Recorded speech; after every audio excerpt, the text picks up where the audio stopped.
दोस्तों शुएब मलिक ने आज वो कर दिखाया जो आज तक इन्होंने कभी नहीं किया, बल्कि इन्होंने नहीं, पाकिस्तान टीम में कभी भी किसी ने नहीं किया। आज इन्होंने वो रिकॉर्ड अपने नाम किया है। शुएब मलिक ने आज स्कॉटलैंड के खिलाफ तेज तरीन 50 बनाने का रिकॉर्ड अपने नाम किया है। क्या कमाल की बल्लेबाजी देखने को मिली शुएब मलिक की जानिब से। तहस नहस करके रख दिया शुएब मलिक ने स्कॉटलैंड के बॉलर्स को। दोस्तों इनकी एज जो है वो 40+ है। ये जो कारनामा इन्होंने अंजाम दिया ये यंग खिलाड़ी नहीं अंजाम दे सकता था। 18 बॉलों पर, जी हाँ सिर्फ 18 बॉलों पर इन्होंने 54 रन की नाकाबिले शिकस्त इनिंग्स खेली, जिसमें उन्होंने 1 चौका और 6 लंबे तरीन छिक्के मारे और 300 के स्ट्राइक रेट से खेले। और इसके अलावा दोस्तों ये इस T20 वर्ल्ड कप 2021 में तेज तरीन 50 बनाने वाले खिलाड़ी बन गए।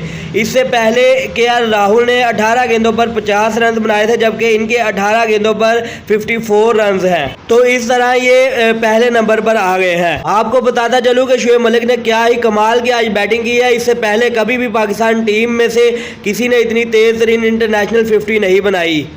अगर आप भी शुएब मलिक के फैन हैं तो वीडियो को लाजमी लाइक कर दें, कमेंट सेक्शन में love you Shoaib Malik type कर दें और इसके अलावा मेरे चैनल को सब्सक्राइब कर दें ताकि क्रिकेट की तमाम तरह अपडेट सबसे पहले आपको मिल सके।